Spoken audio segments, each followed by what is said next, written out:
You've heard of the Sacklers, the family that made billions pushing OxyContin, then laundered their name across museums and galleries? We see them as modern villains. But a century before them, there was another dynasty, a family that made the Sacklers look like rank amateurs. They didn't just profit from addiction, they industrialized it. They weaponized trade, fought 2 wars to protect their supply chain, and brought the most populous nation on earth, China, to its knees. And when the bodies were counted and the damage was done, they didn't go to prison. They got knighthoods. Their names are carved into the hospitals and universities that still stand today. This is the story of the Sassoon family, the opium cartel that built modern India, bankrupted China, and walked away as heroes. The story begins not in London, but Baghdad, 1832. David Sassoon, the patriarch of a wealthy Jewish merchant clan, is forced to flee persecution. He takes his family first to Iran, then, calculating his next move, he looks at the map and sees British India, specifically Bombay, a colonial port city exploding with trade. David Sassoon arrives with almost nothing, but he has 3 assets that matter more than money: connections, knowledge, and timing. He possesses a vast network of deep familial and religious ties across the Middle East. In a world where contracts were meaningless, those bonds of trust were worth more than gold. He has court knowledge, understanding exactly how governments work, how officials think, and crucially, how to make yourself indispensable to people in power. And he had impeccable timing. Because he was walking into an empire facing an existential economic crisis. The British East India Company wasn't a company in any modern sense, it was a corporate state. It had its own private army, its own courts, and its own laws. It controlled territory larger than all of Europe and answered only to its shareholders in London. Yet there was a fatal flaw in the system. Britain was obsessed with Chinese goods, tea, silk, porcelain. By the early 1800s, almost every household in Britain drank tea daily. But the Chinese looked at British manufactured goods and weren't interested. They had everything they needed. So when British merchants showed up, the Chinese said, "Pay us in silver." And the silver flowed out. Every year, millions of pounds of silver vanished into China. By some estimates, Britain was losing 8 million pounds of silver annually. That's hundreds of millions in today's money just bleeding out. If this continued, Britain's entire monetary system would collapse. So they devised a solution. It was one of the most evil economic strategies in history.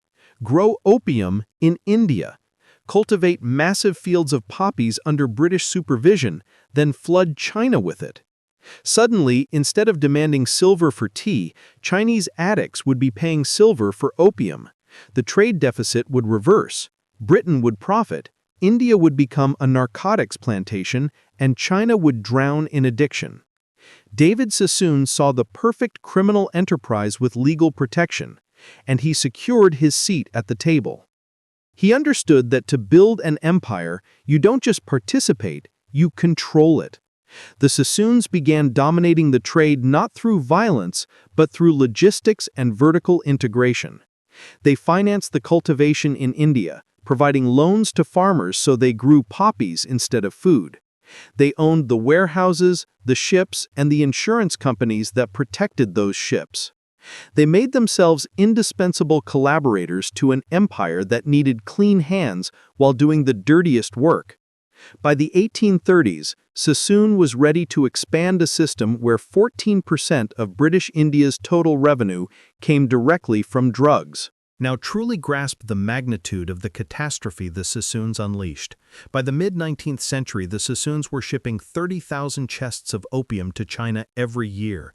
Each chest weighed over 120 pounds. Do the math. That's 3.6 million pounds of refined narcotics flooding Chinese ports annually. And the scale wasn't static, it was exponential. By the 1850s, the shipment volume surged to 59,000 chests, more than 7 million pounds of opium yearly. This wasn't a criminal enterprise operating in the shadows, this was an industrial-scale government-sanctioned narco operation, and the Sassoons were the logistical masters. The human cost was unfathomable. Entire coastal cities of China collapsed into addiction, productivity cratered. We're talking about fathers smoking themselves into oblivion while their children starved. Shops closed because the owners were too addicted to work. Farms failed because laborers spent their meager wages on drugs instead of food. The Chinese government watched its population and its economy disintegrate in real time, and the silver they had accumulated for centuries was now flowing back out, straight into British and Sassoon hands.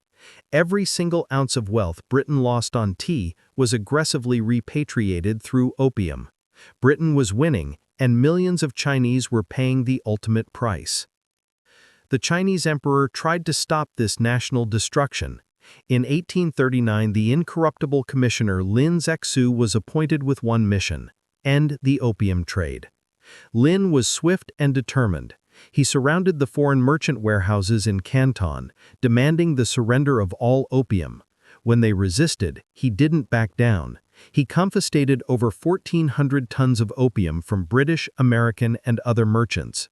Then, in a symbolic act, he had it publicly destroyed, mixed with lime and salt, and dumped into the ocean.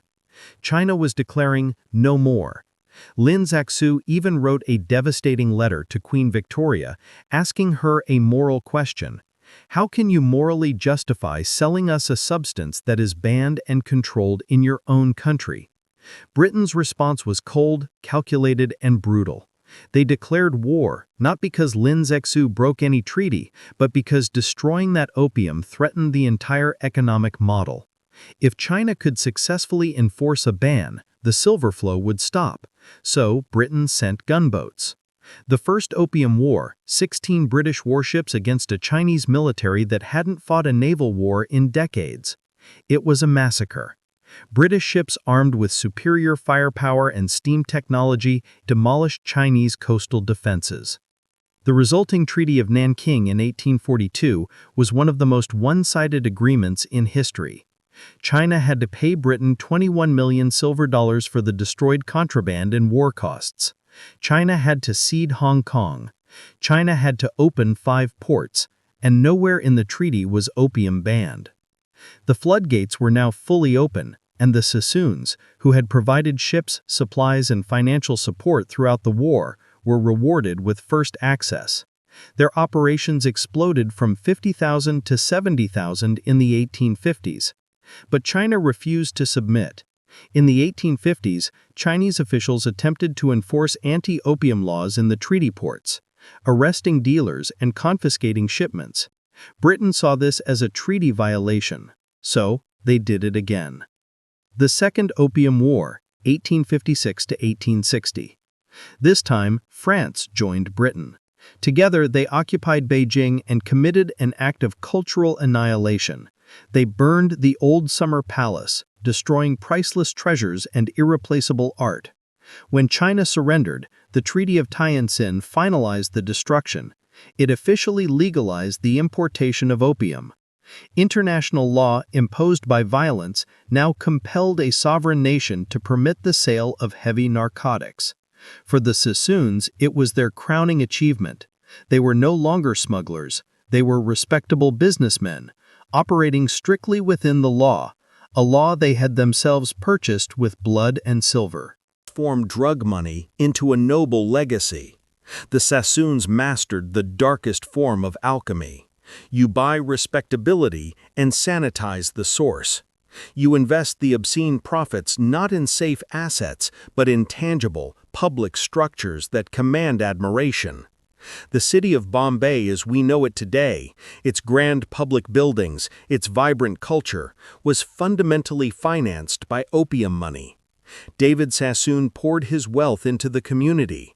He funded magnificent synagogues and opened libraries that housed rare texts.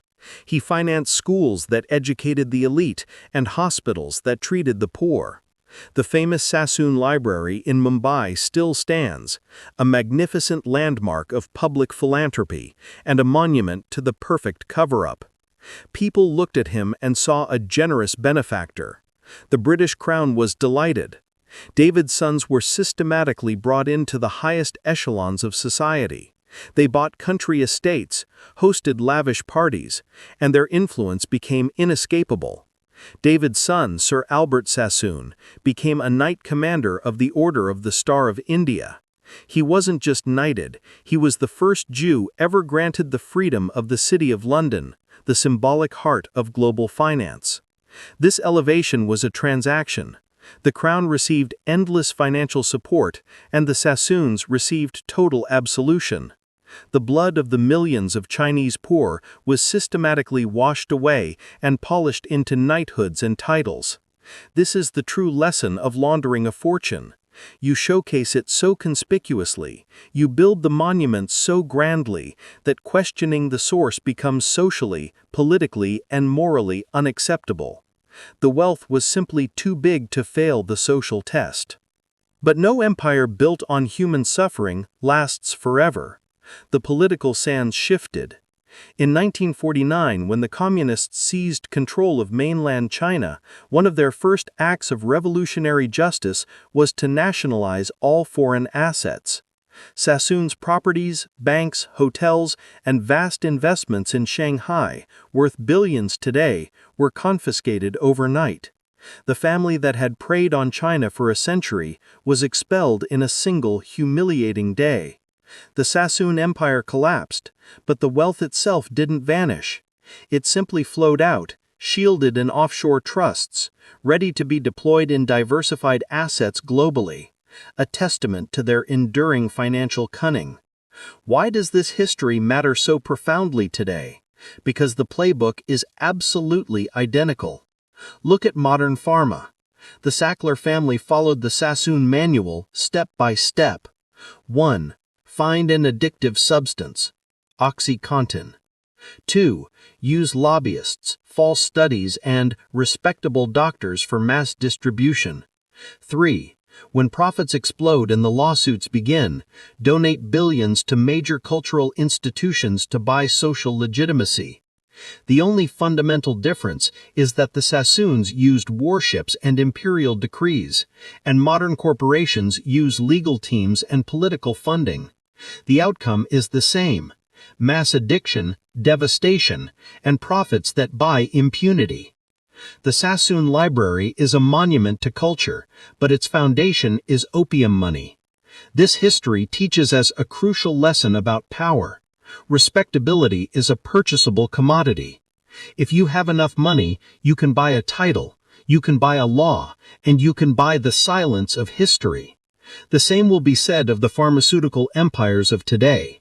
They funded research and developed life-saving drugs, and they also killed hundreds of thousands through greed and negligence. Both facts are true, and both facts must be remembered. The Sassoon dynasty ended not with a victory, but with a public expulsion. The Sacklers will follow the same path. They will pay their fines, keep the bulk of their fortune, and in 50 years their grandchildren will be funding new institutions. History will bury the bodies and polish the legacy. Do not let the clean marble facades fool you. Do not let the donations distract you. Always ask, where did the money come from? If you want to understand how to protect yourself and your family in a world where the rules are written by the predators, make sure to subscribe and turn on notifications. The pattern is clear. History is the map, and I'll show you exactly where to look.